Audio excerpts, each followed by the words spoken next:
Hello Chassos, welcome to another video. My name is Jay, and today we are going to be staying on the positivity train, but also expressing some criticism. And what is this for? Now, in my last video, I spoke about my list, how it was fast, how I won an event using it, and all the different tips and tricks that I had for that. There will be a video coming for the use of the piranhas and the tetras and all that sort of thing on the studio table, but this one, first and foremost, you will notice the edges of the screen actually go all the way to the edges of the screen because I fixed my goddamn camera that connects up to Streamlabs so I can finally record in a way that I'm not having to jump through hoops while doing handstands and everything else. IT hell hasn't abated, but at least I'm making some progress. So today we're going to be talking about one of my favorite things from 9th edition, which was these boys, my humble little Devilfish. Such a great and wonderful unit that I just haven't been able to put on the table in 10th. And I wanted to talk about why, because there's a number of people that see this and they really love it. They love the breach combo and everything else. And I'll get a bunch of comments or direct messages or whatever else being like, oh, hey, I'm running a breacher team and Devilfish and Cadre Fireblades and all that sort of stuff, and I'm doing okay with it. Why are you saying that we shouldn't be using it, or your list never included? And then when I ask them any sort of questions, it very, very quickly comes back to the same point, which is I'm playing with a casual group of friends in an LGS. I show up to some RTTs where there's 12 players or whatever.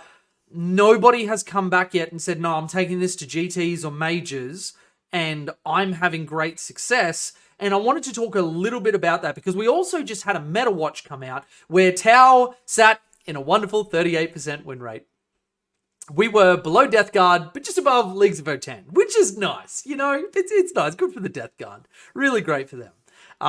Even though, and I'm not going to get into a full lesson on statistics, even though I could, those numbers maybe aren't as representative as people think for the power level of a faction. And I'll talk a little bit about that as well. But I wanted to talk about why, at the moment, I, as a high-end event-winning player, cannot recommend the Fisher Fury. And how you can run it and how you can have fun with it, but to set some expectations that maybe you won't take these to the most competitive events and feel like you're doing super well unless you are just a fantastic pilot of the army. So let's get started on that. Now, one caveat that I want to make for this is that this video is aimed at competitive players, people that are wanting to go and do well at any level that they play at. This is not to say that anything I'm going to talk about means that you can't run this in a casual game or with your friends or at a local RTT. Absolutely, if you enjoy this, don't let me or anybody else tell you not to do it. The purpose of this video is talking min-max, 100% competitive edge. So with that out of the way, let's talk about it. Also, Chassos, if you want to spend some more time hanging out with me talking Tower or just watching one of the best games I've played forever, we've been streaming a bit of Baldur's Gate 3 where stuff like this has been happening. Really, really fantastic. No! Oh, what just happened? Wait, how did I get lured again? Oh no, we shouldn't have gone in natty. Oh, this is a problem. So if you would like to join in, I'm trying to set a semi-regular stream schedule, though it will be a little bit chaotic with everything that's going on in the background. But head to the link in the description. You'll see my Twitch channel. Just follow that. Make sure you've got notifications on so you know when I go live. Usually it is in the Australian PM, as I've got my normal work day and everything else. So make sure you've got notifications on so you know when it comes up.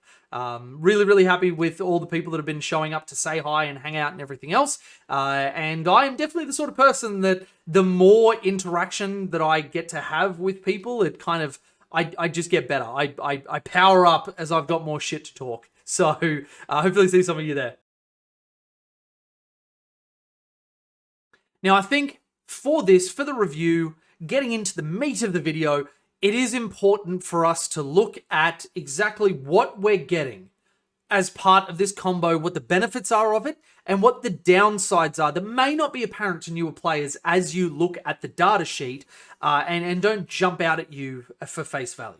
So in this one, I'll definitely be trying to give you the benefit of a lot of experience with 10th edition and some things that, you know, you'll work out on your own more than likely after a number of reps, especially into really, really good players. But let's get started with the units and exactly what they bring for you and how I, as a player, examine whether things are worth my time. We'll start with the data sheets, and then we'll move on to the points later to culminate in trying to fit all the pieces together and make a final judgment. All right, so starting with what I think is actually the optional piece as part of the Fish of Fury sort of thing, is the Cadre Fireblade. He is not necessary for the Fish of Fury archetype to exist. And when I say Fish of Fury, what do I mean by that? Well, in 9th, and Fish of Fury goes well back before that, but in 9th edition is the most recent sort of memory that we have of it.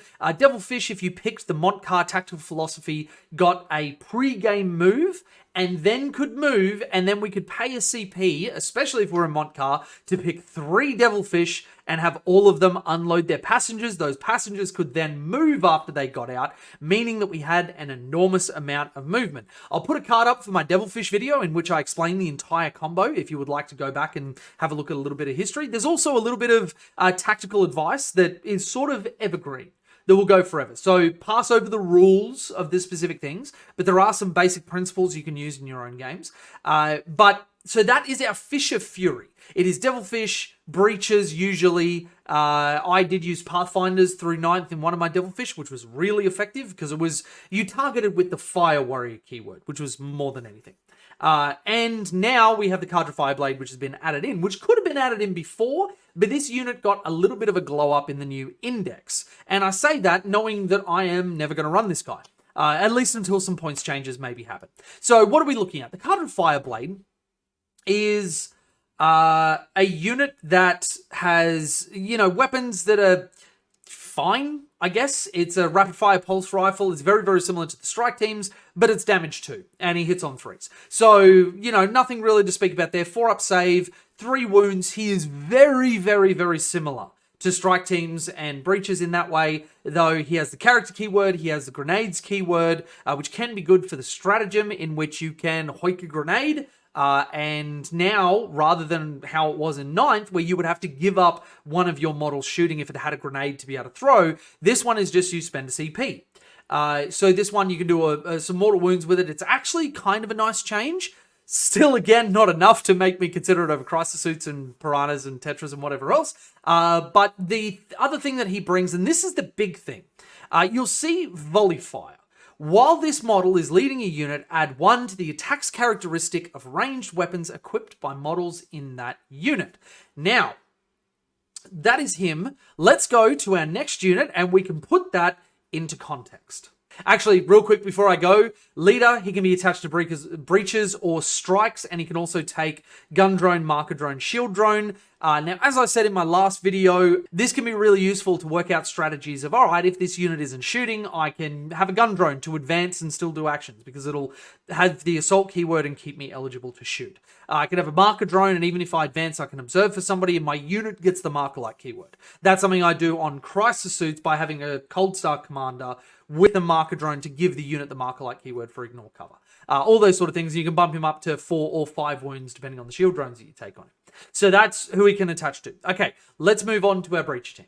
All right, so these little fellas, in my index review, I call these guys an S-tier unit, and that might confuse some people in retrospect, and that was because I didn't have points when I was talking about this. If you look at this unit, in terms of our index and the dumpster fire that it has been, this is a fantastic battle line unit. I was expecting these guys to be as expensive as they were previously, because who would have thought these guys would get a 30 to 35 point increase per unit?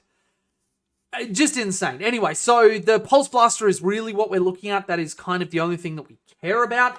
Though they do have Pulse Pistols, which is really, really nice to, you know, you're in combat, you're still eligible to shoot, which means you can guide.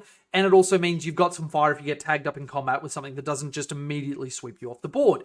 Which, generally speaking, if they get touched in combat, they will get swept off the board. But anyway. Pulse Blaster, Assault keyword, which is very, very nice, drives down the value of a gun drone being with them because you've already got that. 10-inch range, which the change from 9th used to have 2 profiles and the close one was 8 inches. So this one, you kept the high strength, you lost, I believe, AP. I think the close range used to be AP too. But with the toning down of all the game, I'm not entirely surprised by that. And given that our faction can ignore cover almost across the entire board, it's not too much of a big deal to only be AP1 in the context of the game. 2 shots, hitting on 3s natively, so guiding will put them to 2s, strength 6, AP1, damage 1. They also have breach and clear. Whenever they make a ranged attack that targets an enemy unit within range of an objective marker, you can re-roll the wound roll, very, very similar to the Rubric Marines from Thousand Suns. The support turret, just you're not going to worry about the support turret. Just no. What is it about this unit that makes it so that you would, as a new player coming in, or even maybe an experienced player that didn't have points at the time, you look at this and you think, okay, if I can pair this together, that seems really good. I have a unit that is able to move, especially if they're in a Devilfish. There's a bit of movement and shenanigans that I've got. The changes to the transports seemed really good on face value, that they could move and we could have people get out. We didn't have to spend CP anymore. But there were a couple of critical changes and things that made it so that that combo is not nearly as potent. Now, the first thing that I want to go through is the Devilfish, and then we'll go to the rules that will culminate in why that isn't as good as it could have been. And we'll look at the transport section in order to see that after we review the Devilfish. All right, so here we have the Humble Devilfish, 12-inch move. They did go up to T9, which is quite nice. 3-up save, also very nice. Vehicles can now get the benefits of cover, so they can functionally be on a 2-up save, though bear in mind, if anything shoots you with AP 0, you can't improve from a 3 to a 2. So what we're doing with cover is functionally ignoring neg 1. 13 wounds, leadership 7-up is kind of whatever, it's an OC2. The accelerated burst cannons did get changed with an FAQ, so ignore what's on here and only look at what the FAQ tells you that you've got there. They can take Seeker missiles, which is fantastic, and if I go to the next thing, you can see they can be equipped with up to 2 Seeker missiles, and that is fantastic. This is the best anti-tank shooting that exists in our index, which is wild to say, and it's also a one-shot. Now, what do we want to look at on these guys particularly? The first is they come with twin pulse carbines attached to their gun drones. What this means is that if we advance, this unit will still be eligible to perform actions and to guide because they are eligible to shoot. Not only that, but they can shoot with these guns if we want that incidental fire. The thing that I want to highlight here is rapid deployment. Units can disembark from this transport after it is advanced. Units that do so count as having made a normal move that phase. So you'll notice that that's why I said ignore the support turret thing, because you will basically never count as stationary. And if your breaches live after the turn they get out and do stuff, then I don't know what to tell you. You're seal clubbing a bad player, or you are just the best player in the world and you killed all their stuff and you alpha struck them and you've won the game anyway. So why do you even need a turret? Units that do so count as having made a normal move and cannot declare a charge in the same turn. That kind of makes sense. That's not the theme of our army, so we don't need that like the Land Raider has for Space Marines, for example. But otherwise can act normally for the remainder of the turn. Now, this all sounds fantastic, but I want to take you to the transport section where we look at why this is not as good as our Fisher Fury was in the entirety of 9th.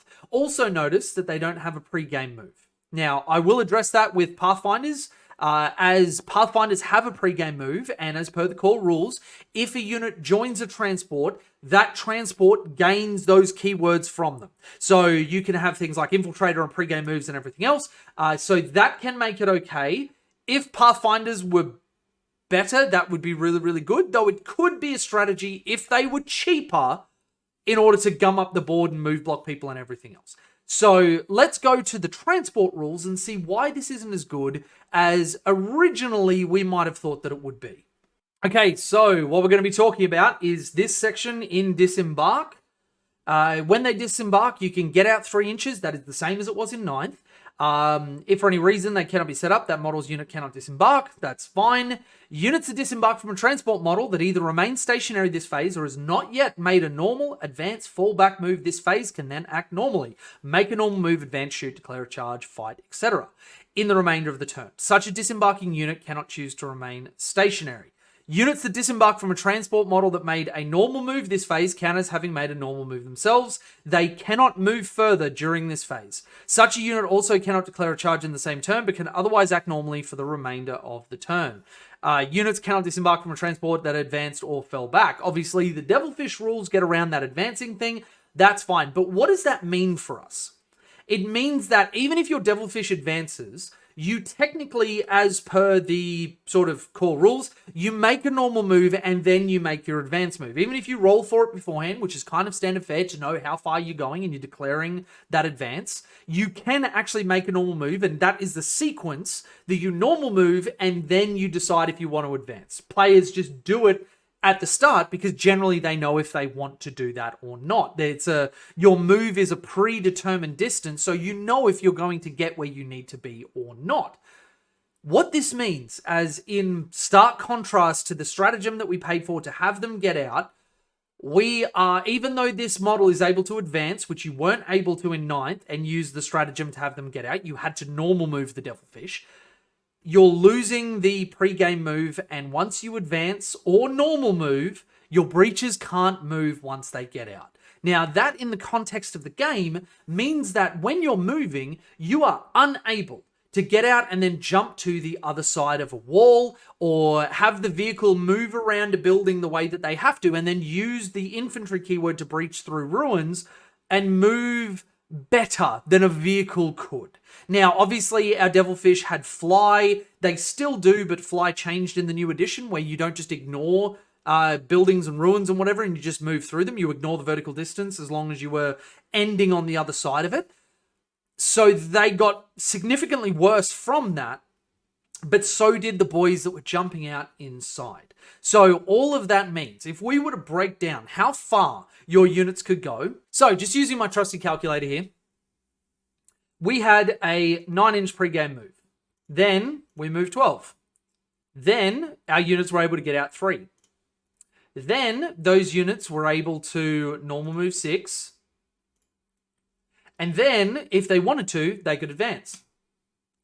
Let's say we take the median of, we get a 3 on our advance roll. So, in 9th edition, we had things that were able to move 33 inches in the first turn. Quite decent.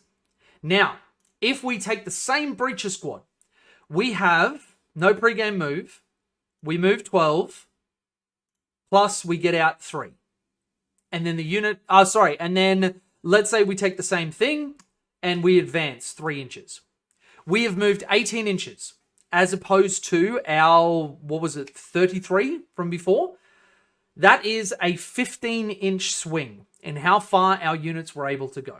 And this is the primary reason, in conjunction with the points, which we will go through next, why this combo is significantly worse. If our units were able to move after they got out of here, fine. But without the pre-game move and without the units moving afterwards, it is not nearly as good. Now, let's look at the other part of it where we examine the points that we are paying for this combo. Okay, I have zoomed in so that we can see this. Let's have a look first and foremost at our Breacher team sitting at 115 points. That is an entire broadside suit. That is a unit of 3 Crutox. That is a Commander in Crisis suit. A Commander in Crisis suit is always going to outdo this. And I know what people are going to say that, comparing those things is disingenuous and whatever else. But what I'm more getting at is that we could take a unit of, let's say, Vespid, which are faster, can pick up into Deep Strike at the end of our turn or our movement phase. They can Deep Strike. They are significantly better at scoring us points and doing all that sort of stuff, and have guns that are actually kind of good. And that if they die, we've lost 75 points.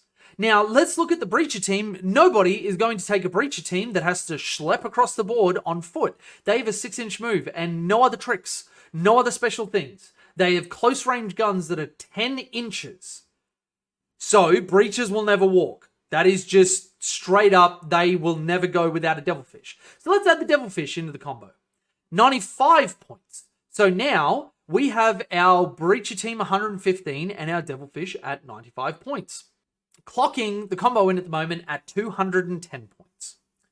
Then, if we add in the Cadre Fireblade for the extra +1 attack, so, and actually I'll cycle back to that, Breach is getting out, which must be taken in a 10-man unit, going from 2 attacks each, which is 20 for a full-man unit, to 30 attacks is quite nice. And for 50 points, actually isn't that much of an unimaginable thing for us to pay for.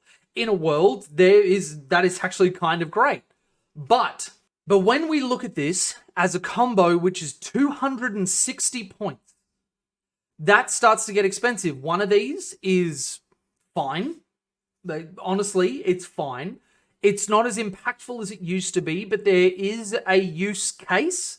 Now, one thing that I'll say is that fly going down means that this is incredibly hard to hide, especially if you don't go first. Now, why do I say that? With a pre-game move, once upon a time, you would be able to pre-measure out from one side of the hull to, say, inside of a building and go, okay, go to your opponent, okay, cool. If I don't go first, I'm actually going to pre-game move back behind that wall, or there's a ruin just out in front of me where I can pre-game move 9 inches out and I will be safe. And you will have to get these crazy angles to be able to shoot at or whatever else.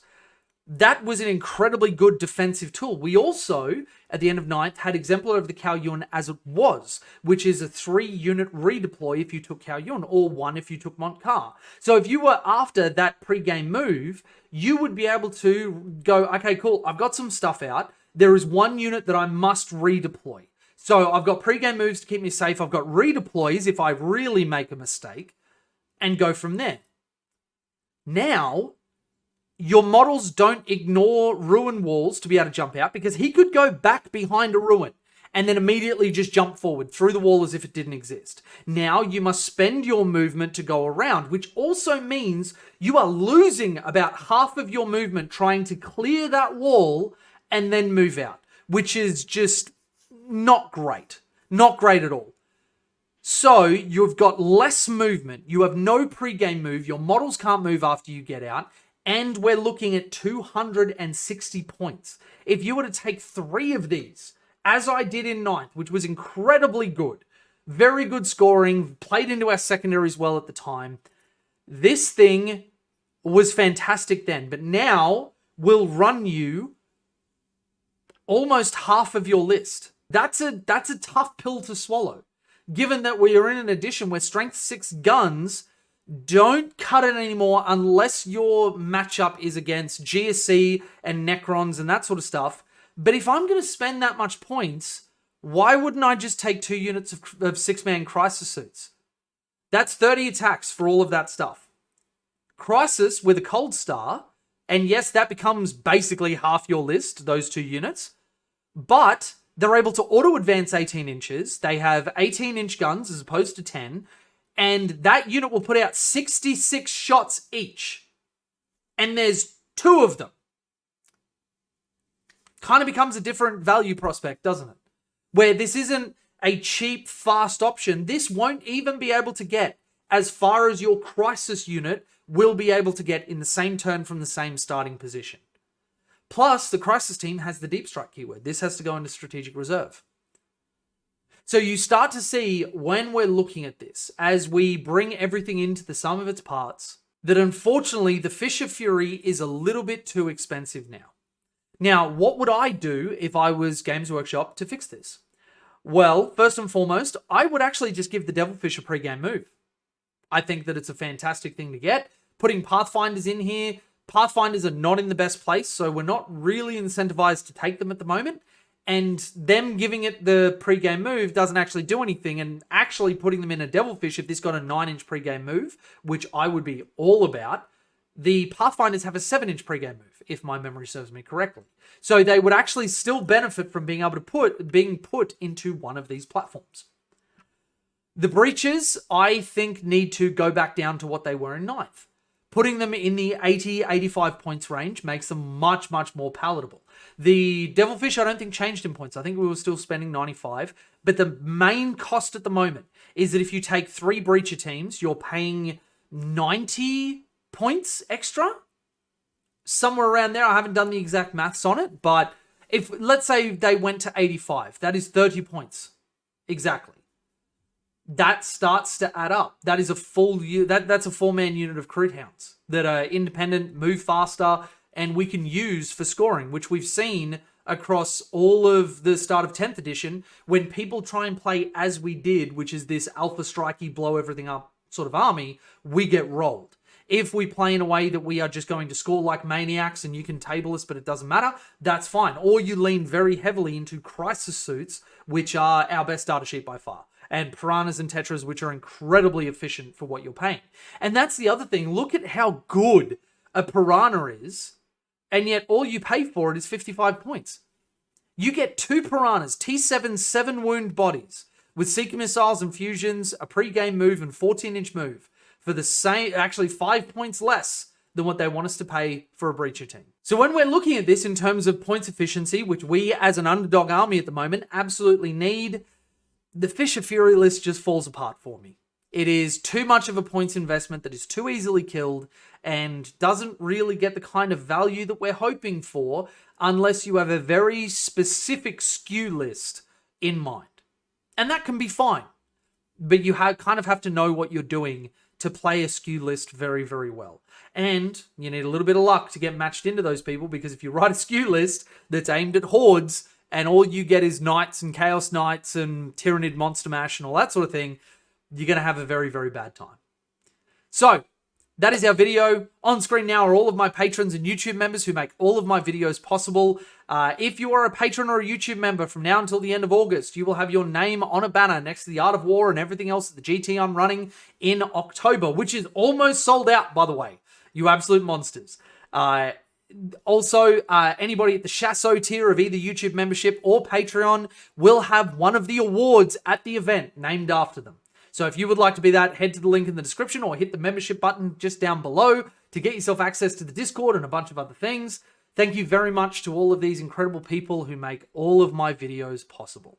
I really, really hope that everybody that's watching this sees the line of logic that we go through and how I piece together what combos are worth it and what they're not, and why certain people, like I was reading the Goonhammer article that Richard Siegler wrote, where he was talking about the points efficiency of our list, and whether people like to agree with him or not. It is undisputable that right now the lists that are doing well at the highest level lean on points efficiency scoring and getting the most out of our units. And unfortunately, there's only a few data sheets that do that. Hopefully we get some changes which make these combos possible, as I love this combo. I love the Fish of Fury. I really hope that we get to play some different lists, as building new lists and finding new combos is always incredibly fun. And we did that quite a lot throughout 9th. So best of luck, Chassos. I hope you enjoyed it, and I'll see you in the next one.